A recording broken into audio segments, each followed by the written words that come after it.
So we might have more join us. That does happen in each session, but I'm going to go ahead and get started, and you will have access to the slides. So you'll have, hello, welcome.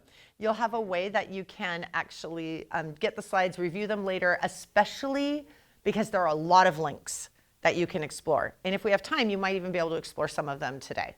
So I built it in case we have time. So essentially, as soon as your students start using any kind of device, phone, Chromebooks like they have at school, they are now digital citizens. They already are, right? So there are a lot of aspects to digital citizenship. But in general, it just means using online platforms and the tools that allow us to type in, hello, welcome, and the tools that allow us to type in those platforms or speak in those platforms or share and create content in those platforms, using them responsibly and ethically, right? And in ways that reflect how we would like to be citizens in person, right? Understanding that. There are a few more components as well, though, because it also includes understanding online safety. It includes understanding, developing a new kind of, it's not new anymore, but newer type of literacy called media and information literacy, so that as they get older and start to see content, they have an understanding of how to evaluate that and decide if it's valid and accurate content that they're seeing. And it also even encompasses their own rights as creators. Students are starting younger and younger as creators in online spaces, especially places like TikTok and YouTube. As a creator, anybody who creates unique content has rights to their content, right? But our students don't always know that.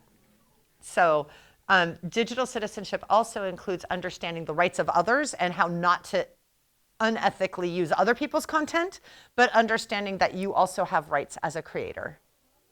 And you leave what's called a digital footprint in everything you do.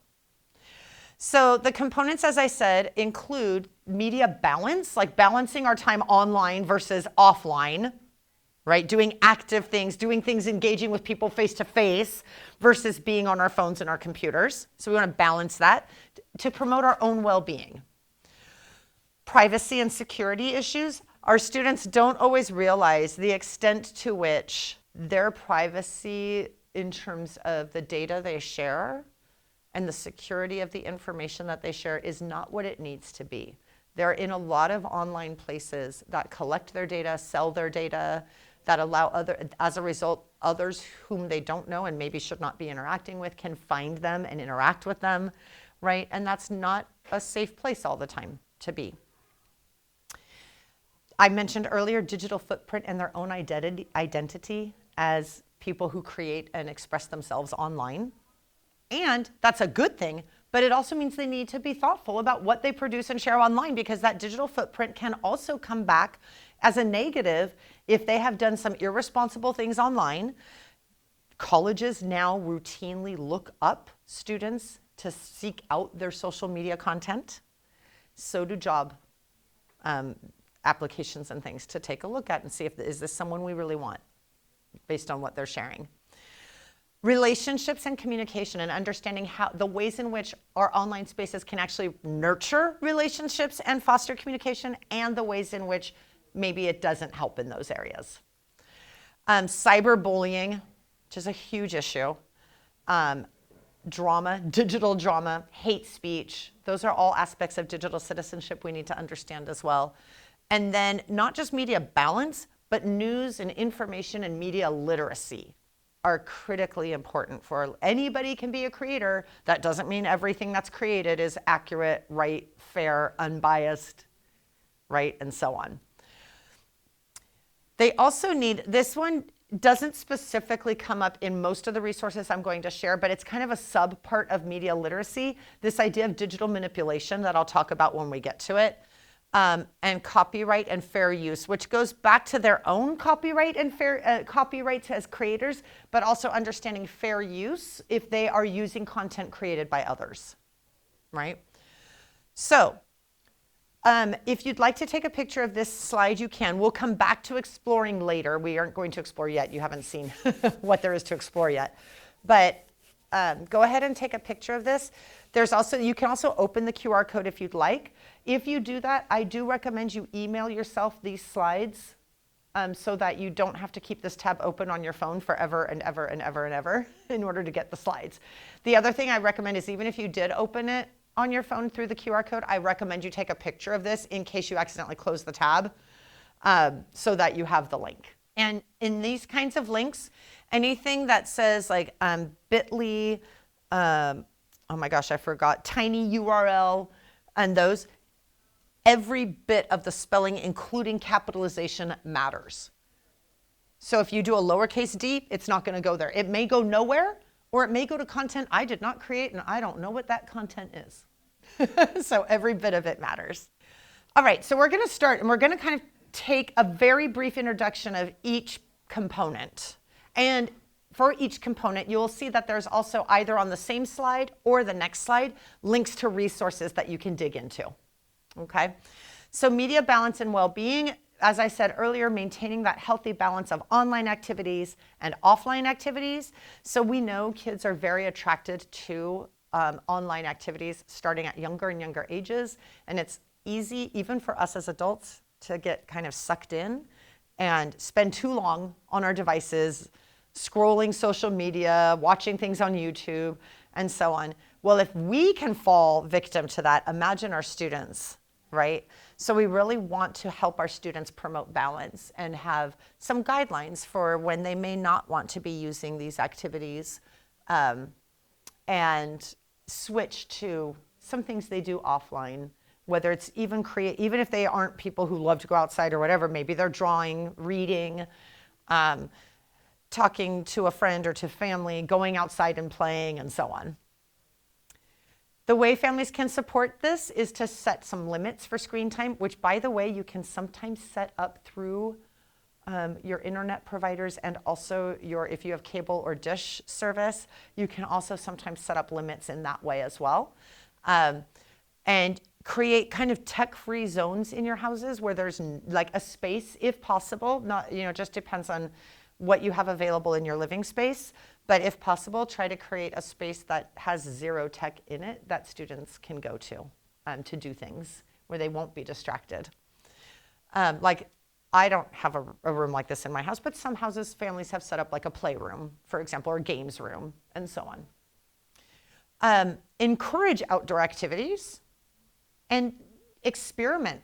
Not all outdoor activities are for everybody, right? I am not much of a team sports person myself. Basically started when I got glasses. I was like, no, I'm not going for the ball. I don't want it to break my glasses. I'm going to duck, right? But there is usually, once we find the right activity that we love, that's the one we're going to want to keep doing. So encourage some experimentation, trying out individual activities or things you can do together, even like taking nice walks and hikes, team sports, and so on, as well as face-to-face interactions or even indoor athletic activities. Mine, for example, is figure skating. So that's what I do. Model healthy tech habits. If we're telling our students that they should not be on their devices all the time, are we also modeling that? Which is hard because sometimes as adults, we're like, I'm a grown up. I need to do what I want. Yes, but our students notice, right? Discuss the importance of sleep and how screen time affects sleep. There's more and more research coming out that as your students get older and they have phones, they're going to want to take their phones to bed.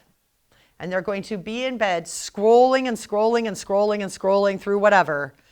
The blue light itself makes it harder for them to get a good night's sleep, even when they do put the phone down to go to sleep. Okay, so we want to teach them about that and the importance of not looking at screens, TV, or phone for like a half hour or more before bed to help their brain actually shut down for good sleep. By the way, it's the same for adults, which I'm very guilty of. I'm horrible. I do like one last check of my email or whatever right before I go to sleep. And then I have some resources here that are actually some family media agreements that families and their students can talk through together. This one is in English for ages 2 to 8, but there's a Spanish version available. So the first link is English, the second one is Spanish. Unfortunately, they are not translated by Common Sense Media into our other languages. But I do have in theory, I could take a stab at having artificial intelligence translate them into our other languages for us. And then on the next slide, I also have some activities and things that you can do with your students.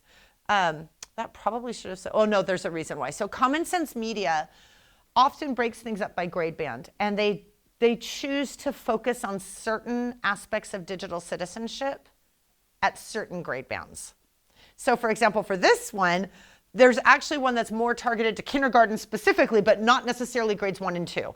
It doesn't mean you can't use it with first and second graders, or you can look at the ones for grades 3 through 5 and modify it for younger grades, for example. So we have some resources and activities that you can dig into here on that as well, not just the family agreement. Another aspect of digital citizenship, as I said earlier, is understanding privacy and security and what that means in online spaces. So we want to protect our personal information, and students don't realize that. Students are very trusting. Oh, I want to create an account on TikTok. It needs this information, it's going to need all this information. Or they might sign up for other things, or even when they play games online, right? There's a good side and a bad side. For example, my daughter, who's adult now, played online games for a long time and still does. And they actually connected her to real people who were really her age, right, from all over the world who are playing the same game. And because she's not particularly social in person, it was one of the ways in which she actually interacted the most with people, right? But we also need to teach our students to be really careful, because there can also be people who do not have good intentions masquerading as students, playing these games, and then using the chat features of the games to get information from the students that they can use in harmful ways. We need to know that as parents. And it's interesting, the answer isn't always, no, you can't play this game.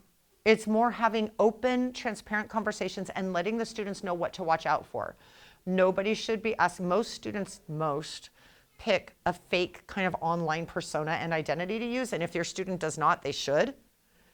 And teach them not to ever give out their real name, their address, their age, heaven forbid their phone number, right? To never give out those things, to keep their identities safe and protected, because they don't really know who is on the other end.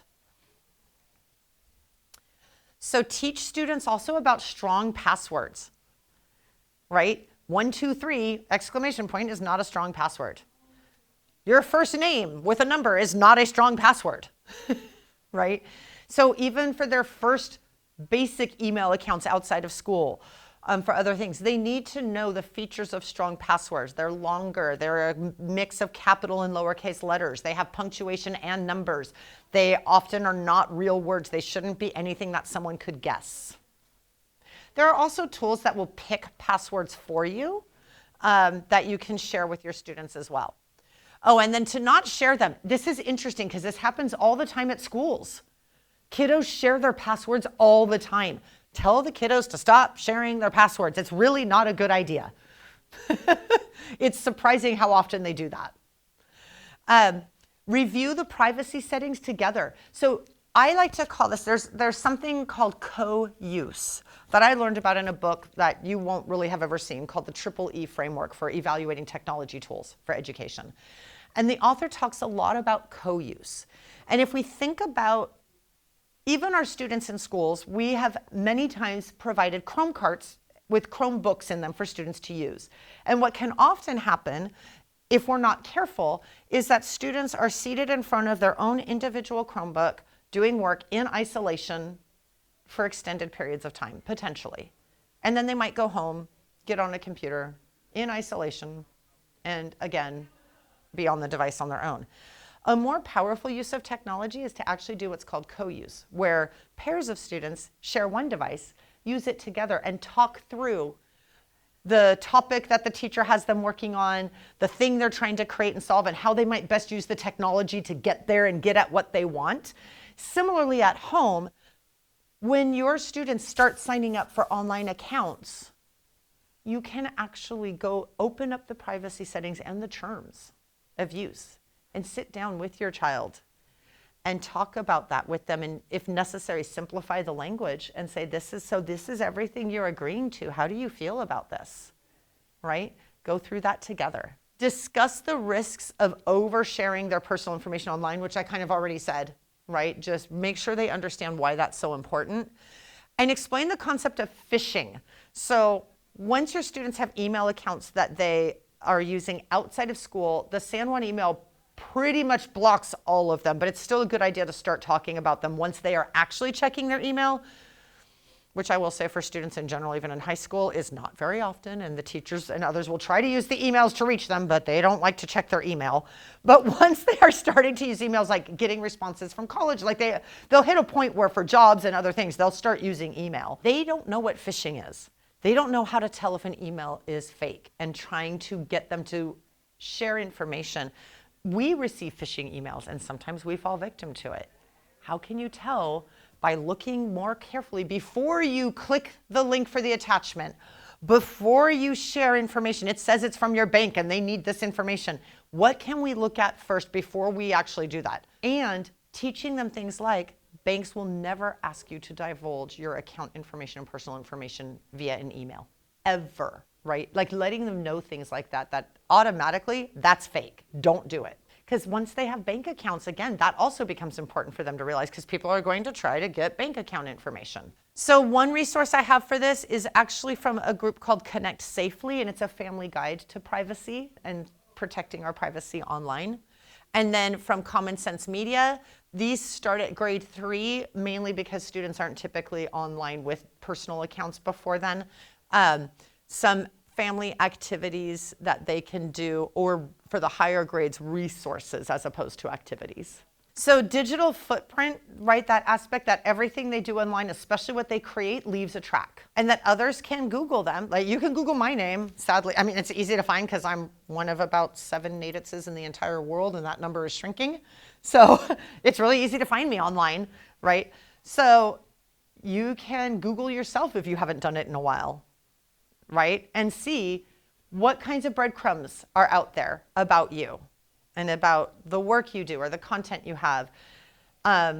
What does your social media look like, especially if your account is available as public, so that potential jobs or colleges could look up your accounts. Talk to your student. Do they want, when they start having social media accounts, is there a way to set it so that it's not public? So that only their friends that they've actually connected with can look at it.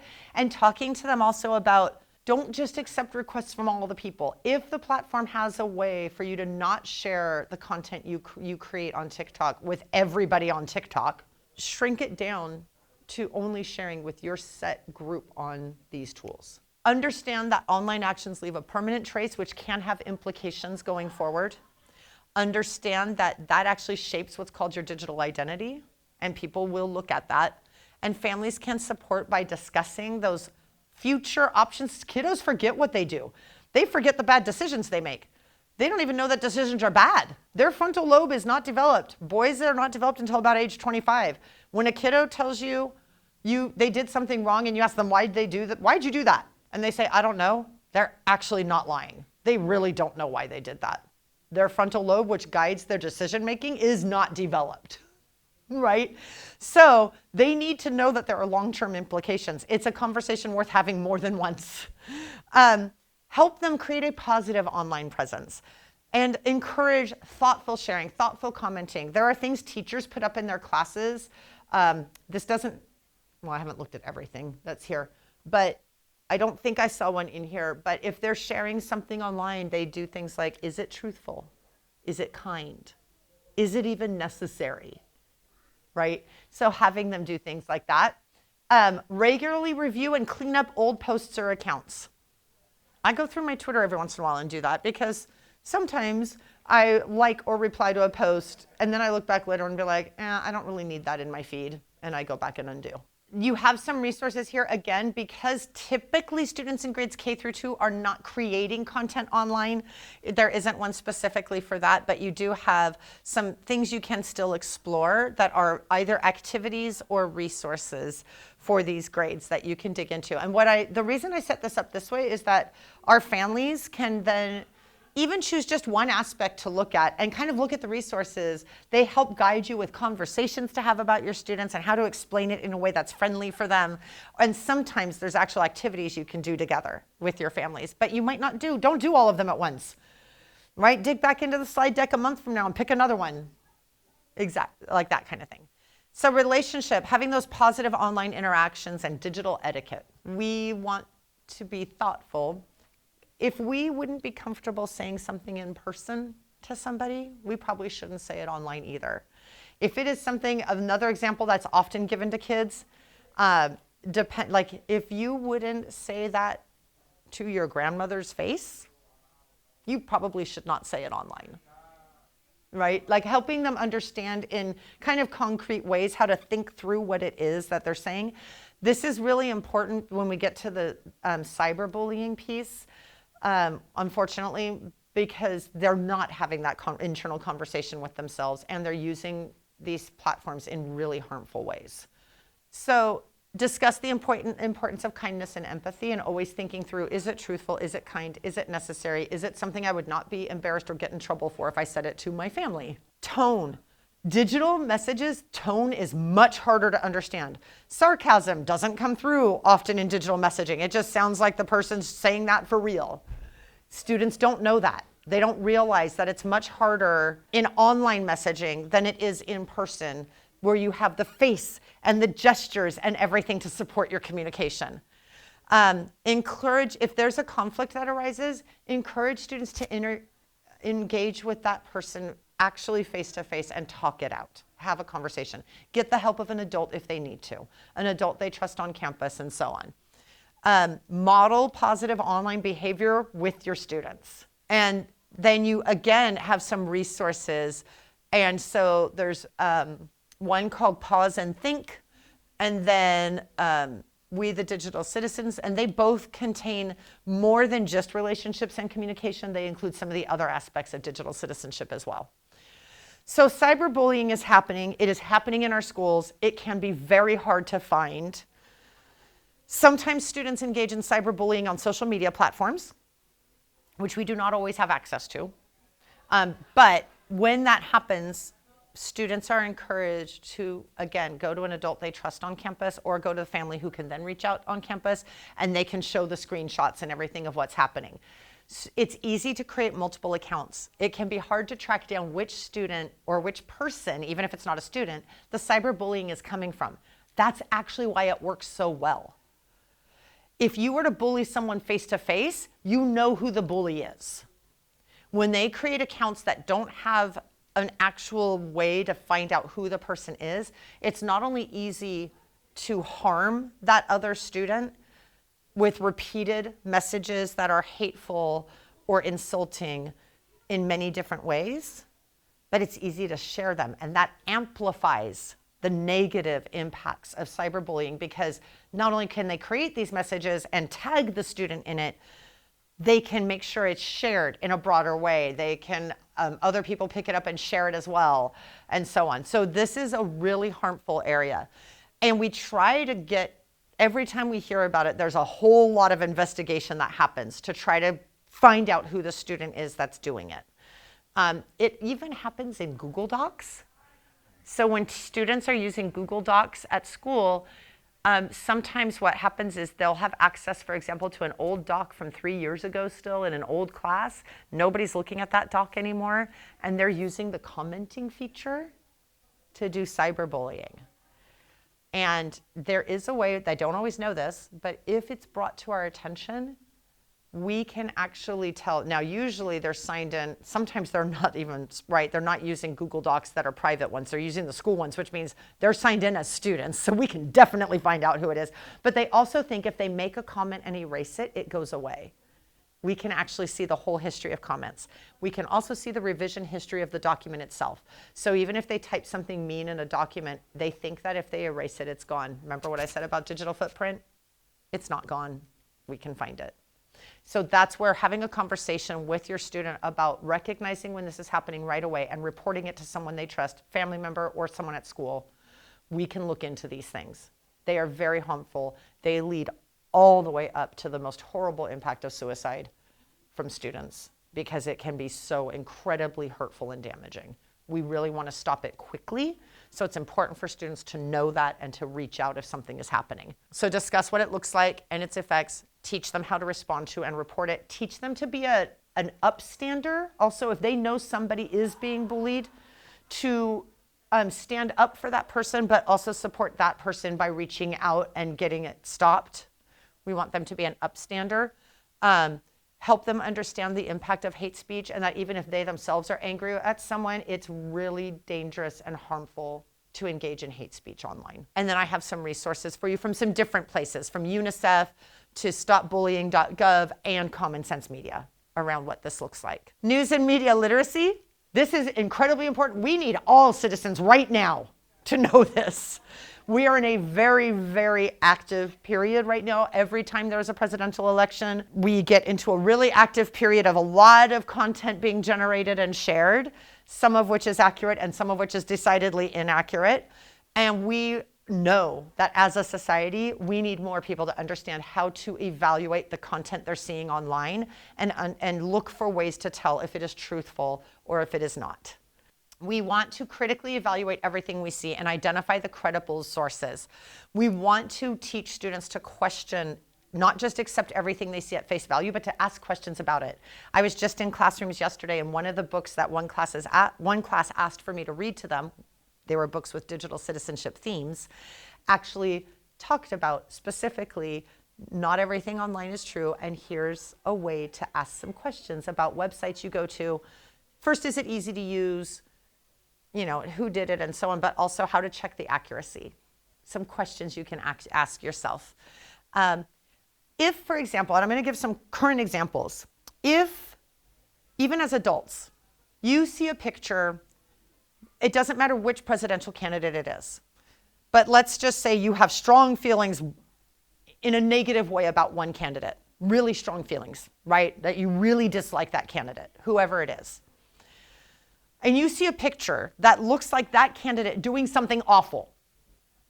Our initial gut reaction is, well, of course they did that because I hate that candidate. We need to ask more questions. We need to know how to examine those images.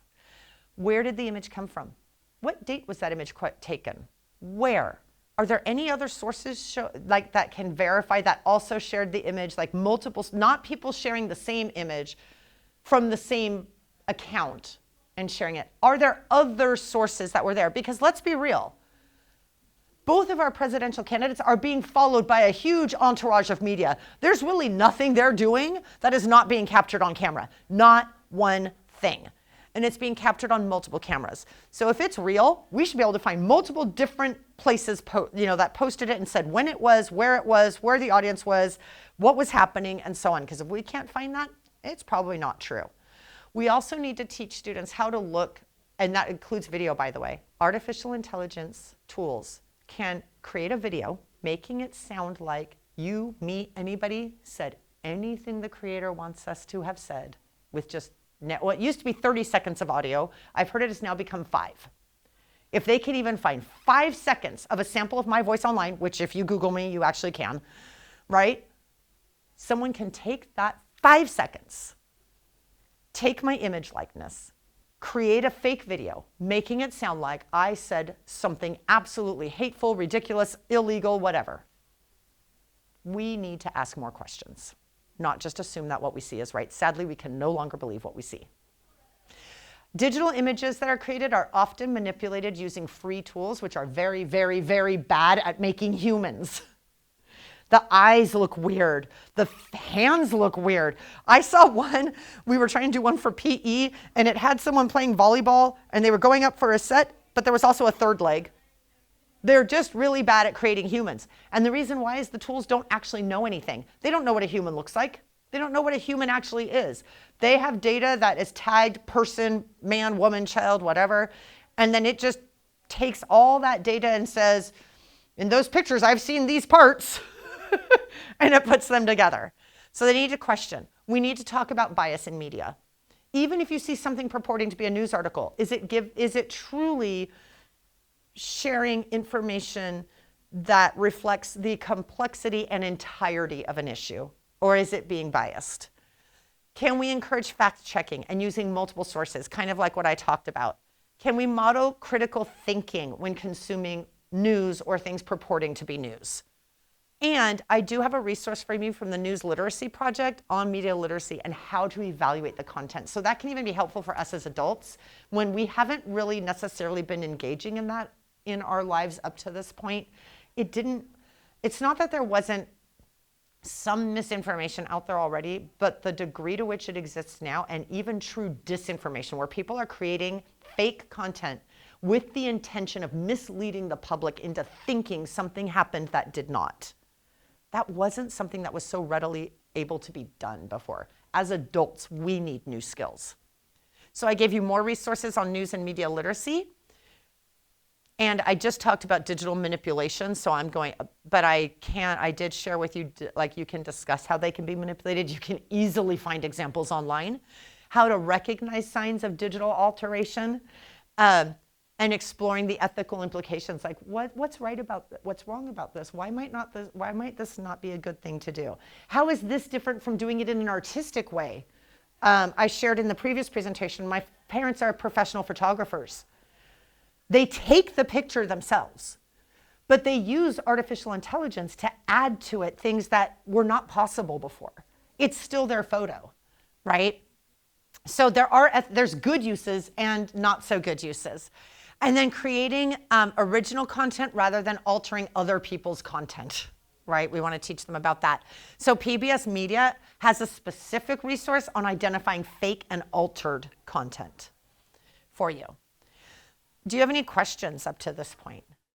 Just thinking about how to, in bite-sized pieces, Yes. be able to like explain that to children to the children.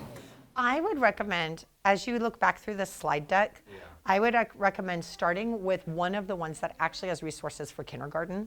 Yeah, I saw you highlight some of those. Right? And start there, save the deck. I mean, I do these presentations even online for FACE, so I'll update it because Common Sense Media and other places will update it as well. And so starting there, and you'll have some resources that help you put it into not just bite-sized pieces, but pieces that actually make sense to young learners, right? And then as I continue to do these presentations, I continue to look for updated content because the technology is changing. What it means to be online digitally is evolving, right? The kinds of things we can do now are changing also. Yeah, I mean, how much do the schools themselves, like, or the district, like, you're telling this information to me. Right. You know, you're telling it to the parents. Yes. And that's great, and obviously we have a role to play. Yes. Without a doubt. I'm trying to understand, like, the district or the school's role in educating the kids on this, because it's like, you know, there are things like, this is a huge thing, financial literacy is a huge thing. Yes. Like, There are so many. there's so many, right? And it's just like, this is just one of the suite, and I'm trying to understand, like, how, as a community, how do we all play our part in it? I appreciate that question. So it happens in a number of ways. So for certain aspects of digital citizenship, they come up naturally through the work teachers do with students around talking about if the students are doing research and understanding the aspect of what it means to cite your sources, including online sources for that copyright and fair use. In other places, it comes up when we're in collaborative online spaces in classrooms, and we talk to our students about how to engage in a collaborative document online in ways that are meaningful, productive, and also kind and fair, right? Your teacher librarians at the high schools also specifically are credentialed in teaching this information, so they can have opportunities to do that, and they support the media clerks at our elementary and middle schools if those clerks would like to also support that work in their sites. And I do presentations to staff as well. So I supply content, push content out. For example, last week was actually Digital Citizenship Week. And so we pushed some content and resources out to teachers that they could do. Yeah. So we talked a little bit about copyright and fair use. Your students right now don't need to know this, but as they get older, explain what copyright is. They don't know, right? And in some cases, they don't understand why it is that if they see something and it makes sense to them for the work they're trying to do, why they can't just copy and paste it, right? Teachers do that. Believe me, teachers get on this one all the time, right? But it helps when that message is also partnered with messaging at home, right? Teach them how to properly cite sources and give credit. It's okay if you don't know the current rules for citing sources, which punctuation-wise even can be pretty complex, but at least reminding kiddos that it's like, oh, look, you're working on your research project. It's, which websites are you using? How has your teacher asked you to cite that so the teacher knows where it came from? Even just asking those questions helps keep that at the forefront of the students' minds. There's also implications. So if they, for example, engage in pirating, like film, music content, and so on, there's criminal ramifications for that. If they engage in plagiarism and using the copyrighted work of others, they can actually be found at times, and there are definitely content copyright holders who do go after every instance they find. It's one of the reasons we keep having to talk to kids about images, because they'll start learning how to create presentations, kind of like this, using slides.